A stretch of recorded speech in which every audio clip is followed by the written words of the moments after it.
Hi guys, good morning. It's Friday pero ang bata, antok na antok pa, kita mo naman.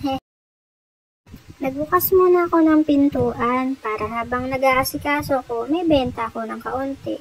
Kita mo naman ang bata, ayaw pa bumangon pero mag 7:30 na. Ayan ang itsura niya. At ito naman, ang ginagawa ko, kumuha muna ako ng tubig na mainit niya para ilagay sa gatas niya. Para may laman naman ang tiyan niya bago pumasok. Sinasadya ko na kasi na kumain siya sa umaga kasi parang ako yan hindi agad kumakain sa umaga pagkagising.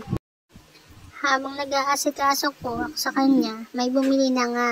O diba, may benta na ako. Pero nagmamadali na ako kasi malilate na siya. Malapit na nga lang kami sa school pero nalilate pa rin kami. Minsan lang naman pero hindi naman lagi. Patingin-tingin na nga ako sa orasan niyan kasi mag-8 na. O, diba? Ngarag na, o. Diba? Madali pa. Maliligo pa yan. Pero okay lang kasi mabilis lang naman siya paliguan sa umaga Kasi naliligo naman siya sa gabi. Kaya okay lang yan. Ito na nga. Lagay na ako ng tinapay para naman kainin niya muna. Kahit yan lang kasi okay na yan. Hindi naman yan maarte masyado sa pagkain. Basta ibigay mo lang sa kanya yung gusto niya. Ayan, kakainin na lang yan. Konti lang nilalagay ko dyan kasi ayaw niya masyadong matamis. Okay na, papakainin na siya.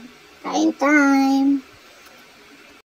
Pagkabigay ko naman sa kanya ng pagkain, ayan, kain ulit siya. Tapos, gustuhan niya naman yung walang palaman. Ewan ko ba?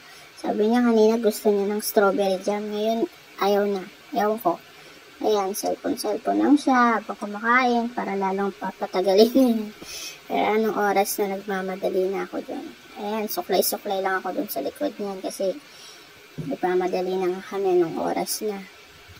Kayo ba? Anong orating niyo sa umaga? Kami kasi ito magkagising, morning, mag-asikaso ng damit niya, mag-asikaso ng pagkain niya. Hindi na pala ako nakapag-video kasi nga 7:15 na. Late na ang person.